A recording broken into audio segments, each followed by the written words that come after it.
So the image on the banner is, of course, Trayvon Martin, who was stalked and shot in February of 2012 by civilian George Zimmerman.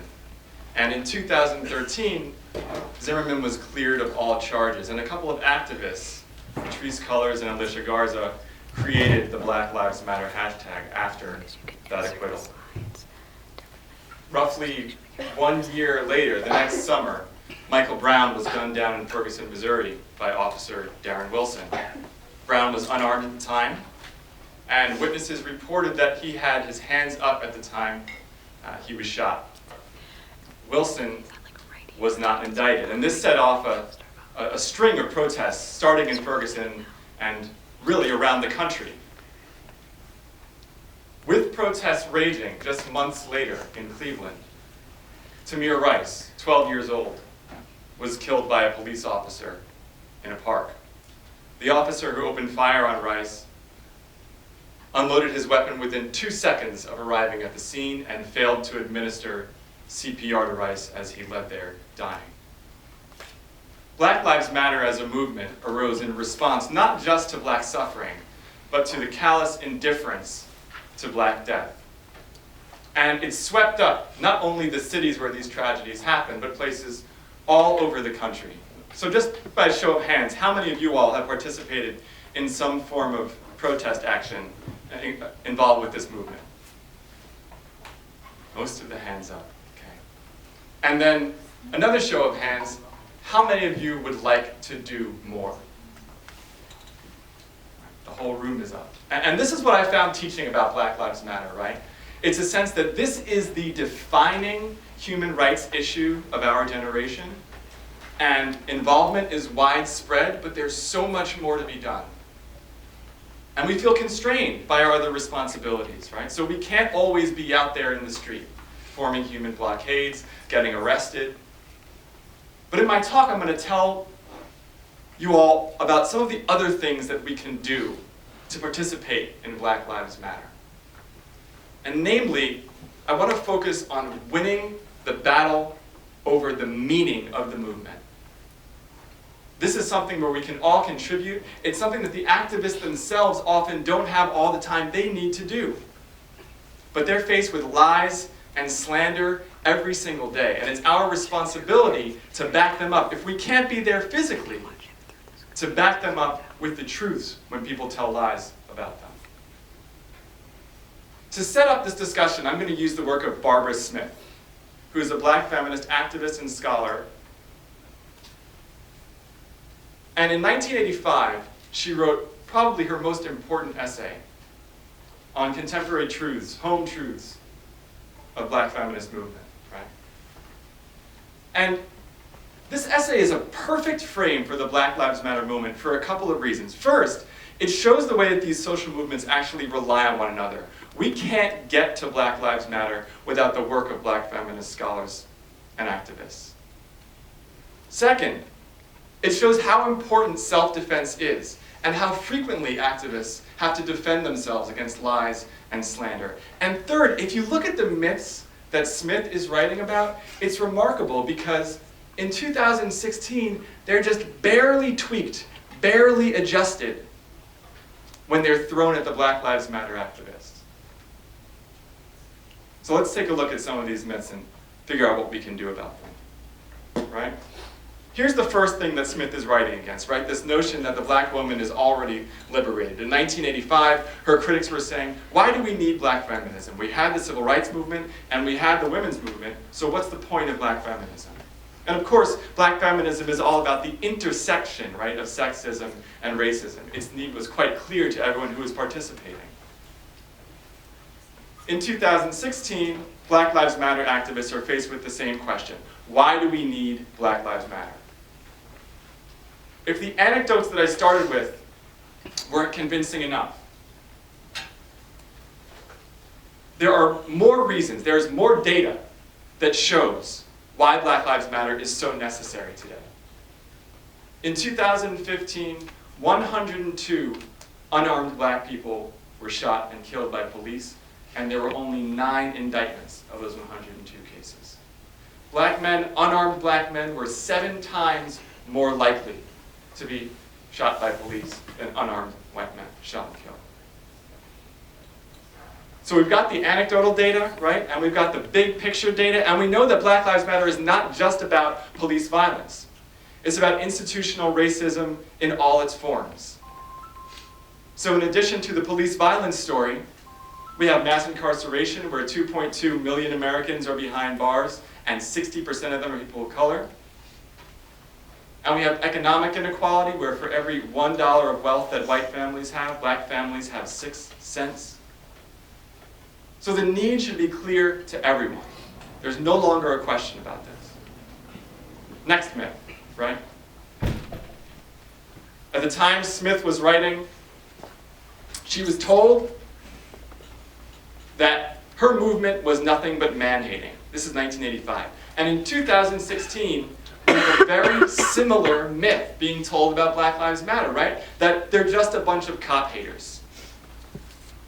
You hear this on channels like Fox News with Bill O'Reilly and his colleague, calling Black Lives Matter a hate group.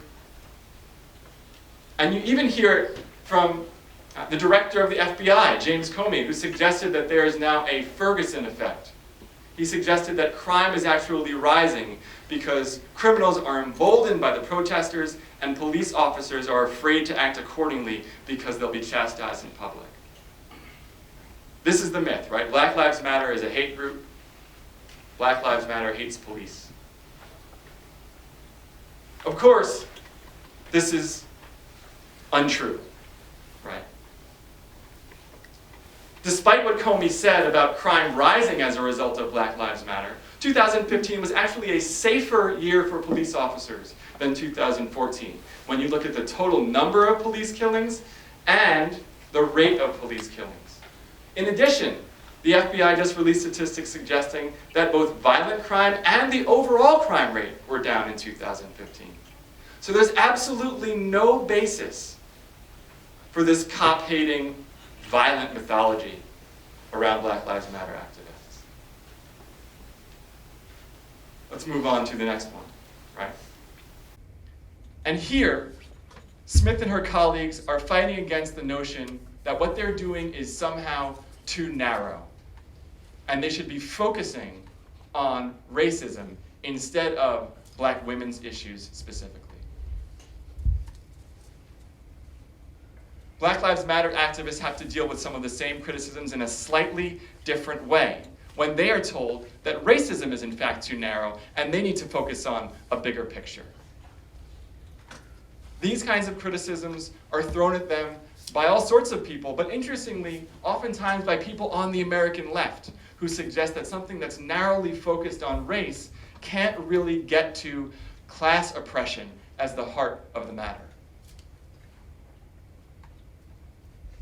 The thing is, from the very beginning of the Black Lives Matter movement, when the aforementioned Alicia Garza and Patrisse Cullors and their colleagues started defining it and talking about it, they had always discussed the intersection of class, race, and gender in their movement.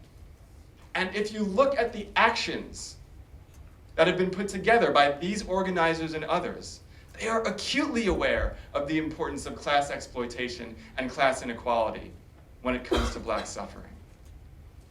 The image behind me is an image from the Mall of America in Minnesota.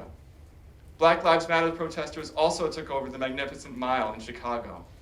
They protested on Black Friday, the biggest retail shopping day of the year, and they got results at these protests. And the reason they chose those sites and those times are that they're trying to draw our attention to the role that conspicuous consumption and corporate power plays in the maintenance of racial inequality. So those who say that racism is too narrow a focus aren't paying attention to what the activists are saying and doing. Here's the final myth that Smith is writing against in 1985, right? She and her colleagues are attacked by people who say those feminists are nothing but lesbians. This sort of insult is intended to do a few things to Smith and her colleagues, right? One, it's trying to paint their movement as politically immature and unsophisticated. Second, it's a bigoted slight against queer people and LGBT people. And for those reasons, right, Smith defends herself without apologizing for her sexual orientation. The reason that it's so significant in 2016 is that if you look on the front lines of Black Lives Matter actions and the organizations that organize them, you will find many people who proudly identify as Black feminists and queer Black people.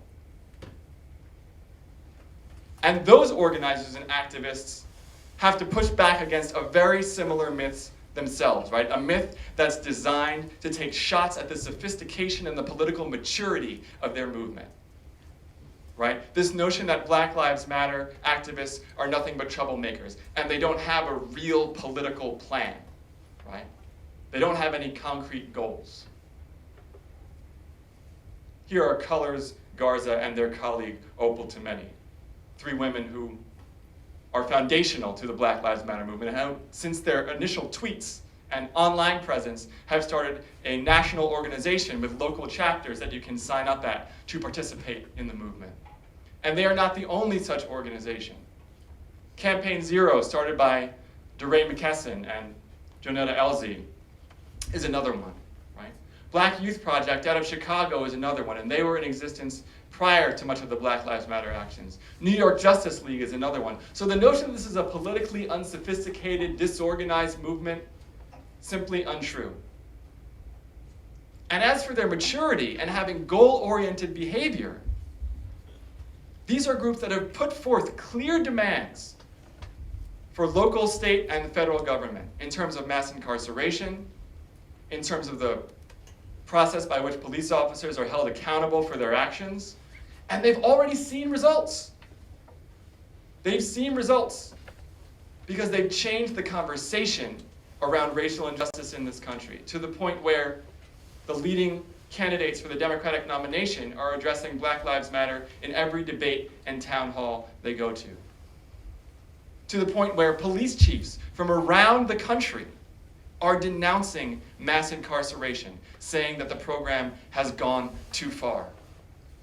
They've changed policy. Just this year, for the first time, the FBI is going to systematically collect data on police killings in a way it has never done before. So this notion that this is a scattered movement, a disorganized movement, a movement without any real goals or real results, completely false. What's left? What does the future hold? What's the legacy of Black Lives Matter? First, and one thing I hope we can all walk away with, is the necessity of fighting this battle over meaning every single day. If you have a social movement, part of the movement requires that you create and protect your own narrative. True in '85, true today in 2016. And we have to be a part of that protection. Second, this notion that focusing on racism is somehow too narrow a political plan, we need to do away with that completely, right? When we look at the actions, the protests that we've all attended, and we see people from all generations, all walks of life, all ethnicities participating, they're doing that because they know that anti-racist action is a stepping stone into a broader political consciousness toward liberation for everyone. And third and finally, maybe the greatest legacy of this movement is that it's shown us the true meaning of democracy, right? And the fact that citizenship isn't a credential, it's not something we claim, it's something we have to live out every single day. Thank you.